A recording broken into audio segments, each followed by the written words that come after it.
Good morning everyone.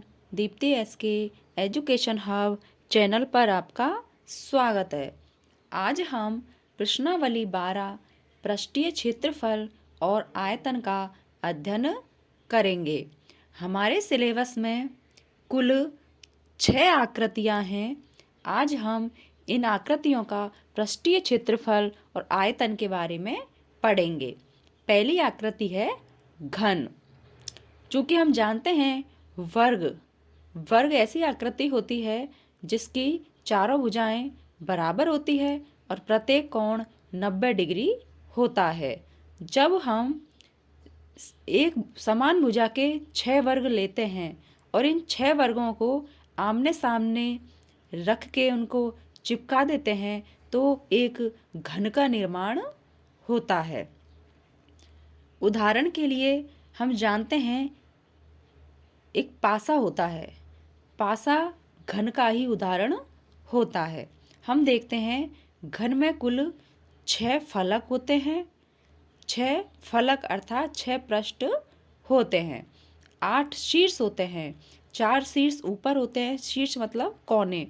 1 2 3 4 और 4 ही कोने नीचे होंगे। 5 6 7 और 8। इस प्रकार घन में 8 शीर्ष होते हैं तथा 12 किनारे होते हैं। 4 किनारे ऊपर होते हैं। किनारे 1 2 3 4। 4 किनारे नीचे होते हैं। 5 6 7 8 और 4 किनारे सामने होते हैं। 9 10 11 और 12।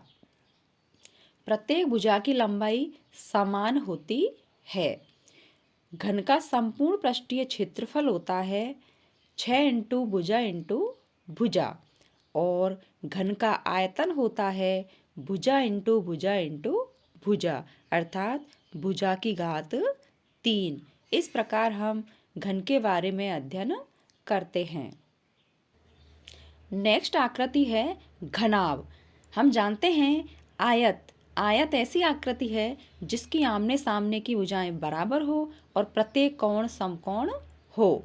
जब हम 6 आयत लें और उन 6 आयतों को आमने सामने रख के चिपका दें तो घनाभ का निर्माण होता है। जैसे माचिस, हमारा कमरा, ये सभी घनाभ के उदाहरण होते हैं।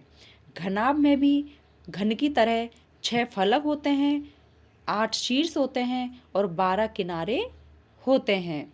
इसका प्रत्येक फलक आयत के जैसा होता है। घनाभ में एक लंबाई होती है, चौड़ाई होती है और ऊंचाई होती है। तो घनाभ का संपूर्ण पृष्ठीय क्षेत्रफल होता है 2 इंटू ब्रैकेट लंबाई इंटू चौड़ाई प्लस चौड़ाई इंटू ऊंचाई प्लस ऊंचाई इंटू लंबाई। घनाभ का आयतन होता है L into B into H.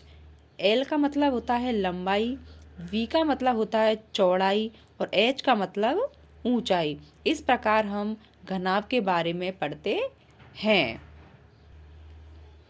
Next topic है बेलन।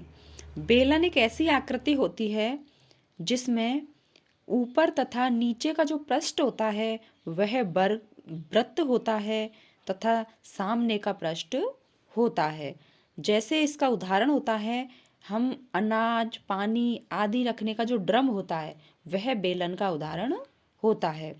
चूँकि बेलन में ऊपरी और जो निचली सतह है वह वृत्त के जैसी होती है तथा उसमें केंद्र से परिधि की दूरी r अर्थात त्रिज्या होती है तथा बेलन की ऊंचाई h होती है।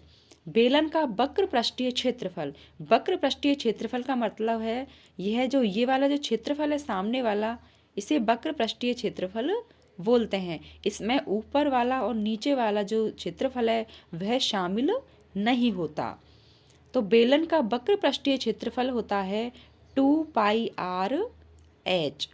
बेलन का संपूर्ण पृष्ठीय क्षेत्रफल का मतलब है यह सामने वाला भाग, इसके अलावा इसका जो ऊपर वाला भाग है वृत्त और जो नीचे वाला भाग है वृत्त, सभी पृष्ठ इसमें आ जाते हैं। इसलिए बेलन का संपूर्ण पृष्ठीय क्षेत्रफल होता है 2πr इंटू ब्रैकेट में h प्लस r। इसी प्रकार बेलन का आयतन होता है πr² h। यहाँ पर पाई का मान 22/7 होता है। कहीं कहीं पर हम 3.14 भी मान लेते हैं। r का मतलब होता है त्रिज्या और h का मतलब है ऊंचाई। इस प्रकार हम बेलन के बारे में पढ़ते हैं। नेक्स्ट हमारा टॉपिक है शंकु। शंकु का सबसे अच्छा उदाहरण होता है बर्थडे वाली जो कैप होती है।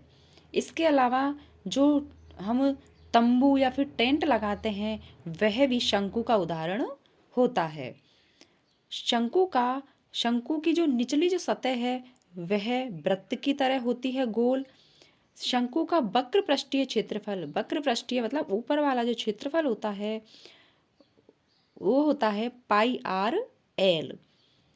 इस प्रकार शंकु का संपूर्ण पृष्ठीय क्षेत्रफल, संपूर्ण पृष्ठीय क्षेत्रफल में वक्र पृष्ठ का क्षेत्रफल और वृत्त का क्षेत्रफल दोनों आएंगे तो πr/l प्लस πr² बराबर होता है πr bracket l plus r। इसी प्रकार शंकु का आयतन होता है, बेलन का जो आयतन होता है उसमें हम 3 का भाग देते हैं अर्थात πr² h बटा 3।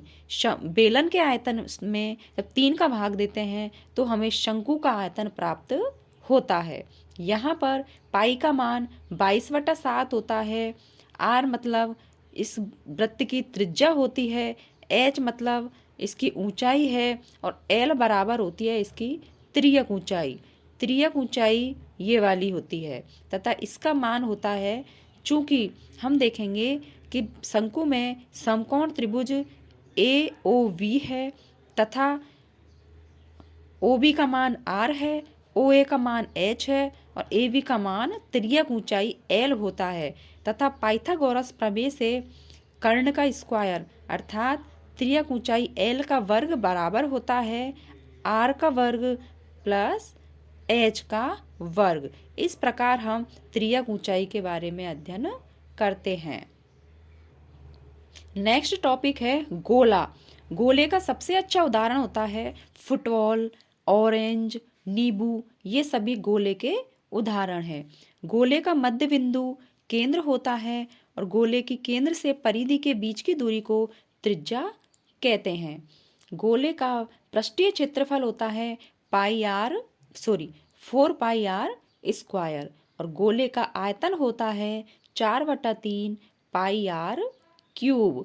यहाँ पाई बराबर 22/7 होता है और r बराबर गोले की त्रिज्या होती है। नेक्स्ट टॉपिक है अर्धगोला। अर्धगोले का मतलब होता है जब हम गोले को बीच में से काट देंगे तो कुछ इस प्रकार की आकृति दिखेगी, इसे अर्धगोला कहते हैं। इसका ऊपरी भाग तो कवर होता है तथा नीचे वाला भाग एक वृत्त के जैसा होता है जिसकी त्रिज्या r होती है। जैसे हम नींबू को बीच में से काटेंगे तो हमें कुछ ऐसी ही आकृति दिखाई देगी। इस अर्धगोले का वक्र पृष्ठीय क्षेत्रफल होता है गोले के पृष्ठीय क्षेत्रफल का आधा अर्थात 2πr²। इस अर्धगोले का संपूर्ण पृष्ठीय क्षेत्रफल, चूंकि संपूर्ण पृष्ठीय में इस वक्र पृष्ठीय क्षेत्रफल और इस वृत्त का क्षेत्रफल दोनों आएंगे तो दोनों जोड़ेंगे तो 3πr² होता है। अर्धगोले का आयतन गोले के आयतन का आधा होगा अर्थात 2/3 πr³। यहाँ पाई का मान 22/7 और r बराबर अर्धगोले की त्रिज्या।